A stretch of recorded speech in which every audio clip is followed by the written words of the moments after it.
E aí tá, eu continuei trabalhando para ele. Ele tem uma propriedade até hoje em Ubatuba. E ele tinha uma reforma para fazer numa lanchonete que ele alugava lá.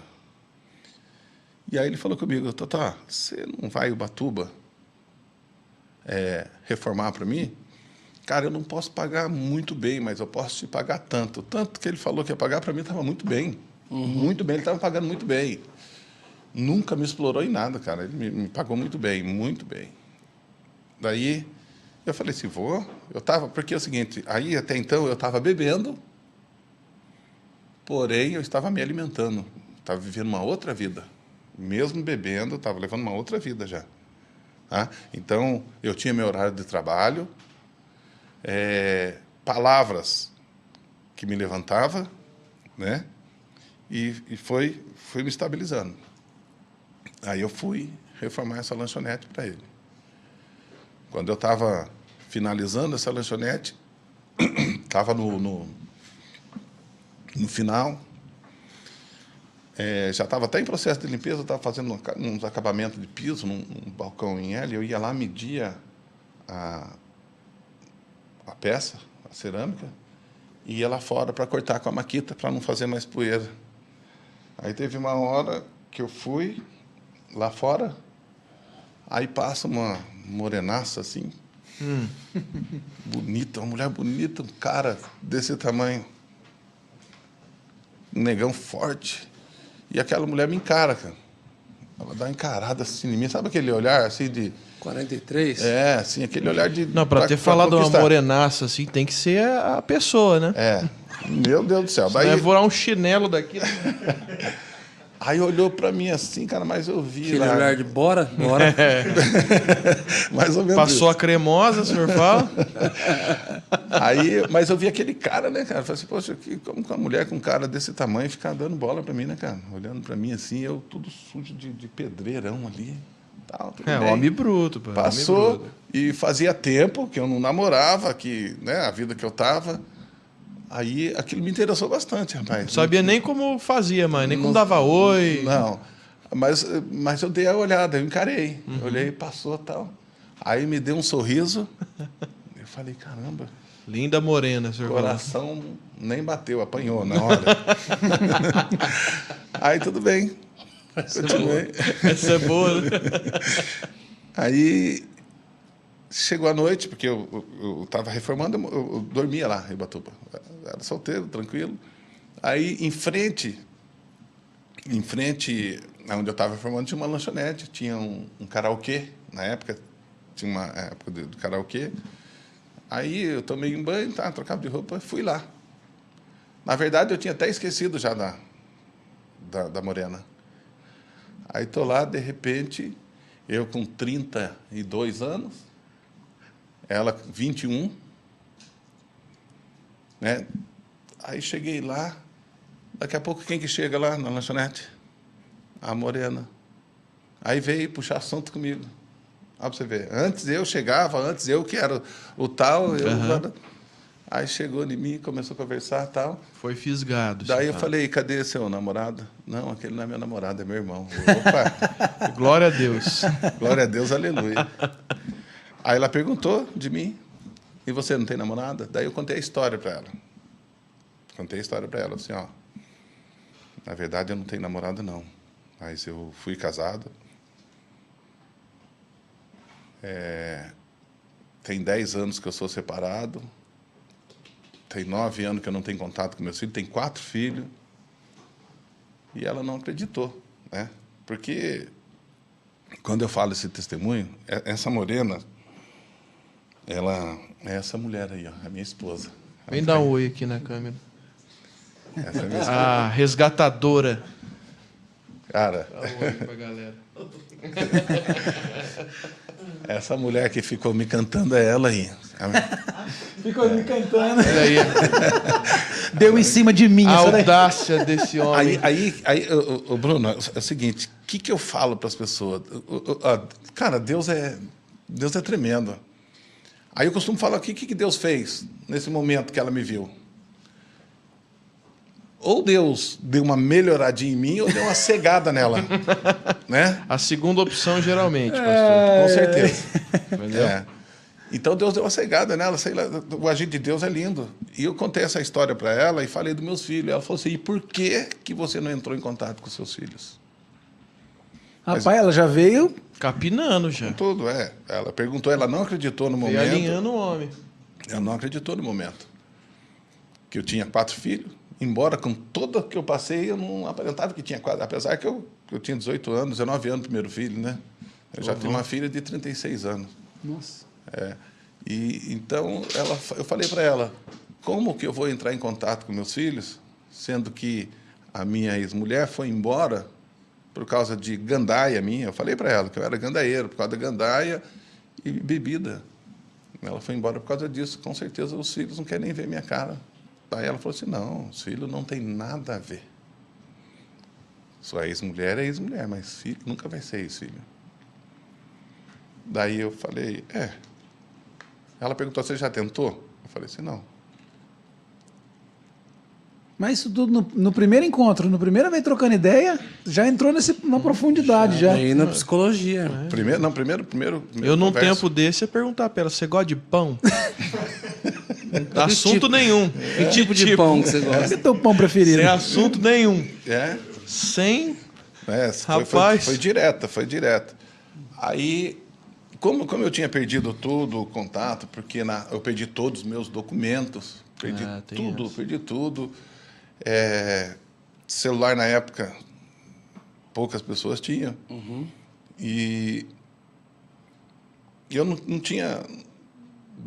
Eu tinha outros novos documentos, mas as papeladas que eu tinha dos documentos, das coisas que eu tinha, não tinha mais nada. Perdi tudo mesmo, foi tudo embora. Só que quando ela falou isso, eu falei para ela assim: ela falou assim: você tem contato, tem telefone de alguém? Aí eu lembrei, assim: eu sei o número do telefone de um orelhão da rua. Caramba, Rapaz. decorou. Cara, isso aí foi Deus, porque deu um apagão na minha mente de toda das coisas, e eu lembrei desse número, e eu sou ruim de guardar número. E esse número veio na minha mente, o número do orelhão de uma rua. As turmas chamam lá de patrimônio, lugar pequeno, sabe? É uma cidadezinha pequena, é uma cidade pequena. Ela falou assim: então liga lá. Daí eu criei coragem e liguei. Passou uns dias, não foi no mesmo dia, claro. A gente começou a namorar, e aí eu criei coragem, porque ela me incentivou. Aí eu liguei para o orelhão dessa rua, porque lá nessa cidade pequena em Minas, não sei se hoje é assim ainda, mas acho que não, porque hoje em dia todo mundo tem celular, né? Mas na época do orelhão você ligava, você falava assim: eu queria falar com... Sim, com já morei em frente ao orelhão, era assim mesmo. eu queria falar com o Zé, do Ligava, João. atendia, falou: quero falar com fulano de tal. É da casa 22, peraí. Aí saia correndo, avisava. Exatamente isso. Então tinha assim, né? Você perguntava, você fala o nome da pessoa e o pai da pessoa, né? Eu queria falar com o Zé do Tchão. Então já sabe quem é. Aí eu liguei, falei assim: alguém, com certeza o pessoal vai conhecer, porque se falam alguns nomes eu vou conhecer. Daí eu liguei, chamou lá umas 4, 5 vezes, atendeu o telefone, falou alô, eu falei assim: oi, tudo bem? Eu queria falar com fulano de tal, filho de fulano de tal, né? Que eu queria falar com a Miriam, que era a minha filha mais velha, que eu achava que talvez ia querer falar comigo, e filha da Marinês, do seu José. Eu sou Edivaldo, meu apelido é Totó, você fala que é o Totó que está querendo falar. Aí ela respondeu lá do outro lado, a moça respondeu do outro lado e falou assim: sou eu, pai. Nossa, ela que atendeu. Minha Foi filha. que Cara. arrepiou. Caramba. Cara, aquilo foi... Nossa, cara. Ela falou: sou eu, pai. Tem muito tempo que eu espero uma ligação assim. E aí comecei a falar com ela. Ela falou...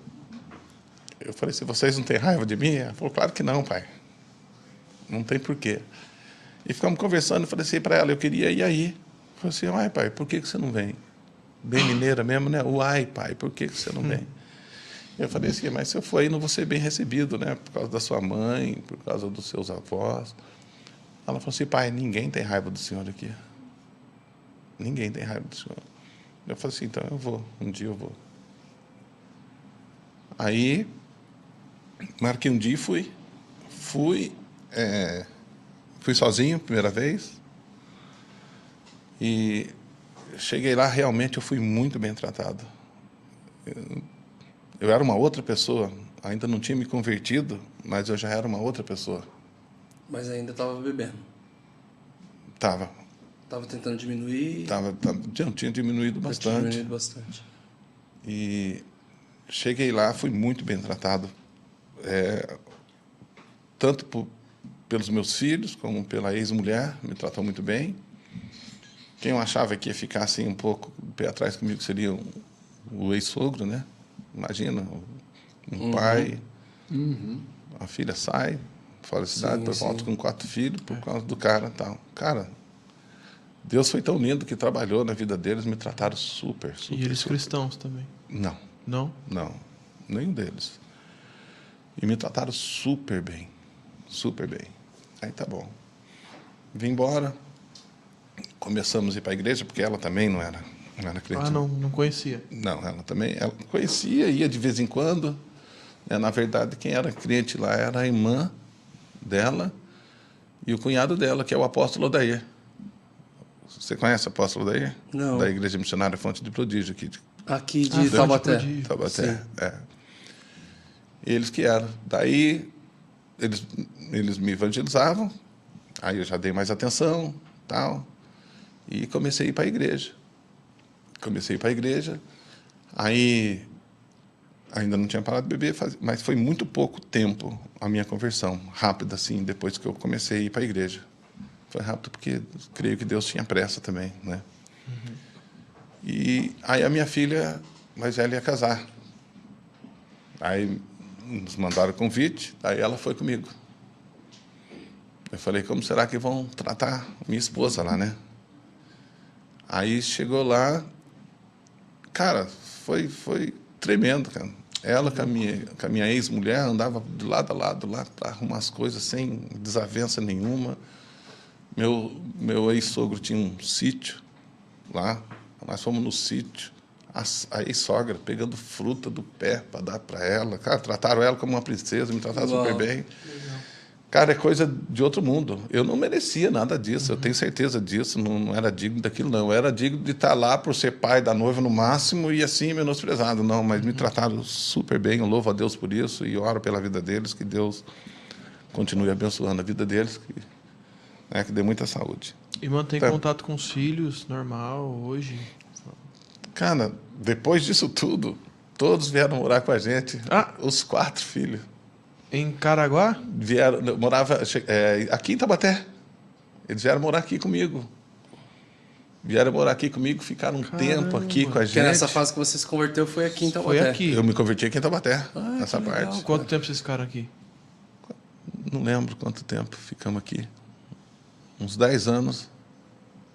Uns 10 anos.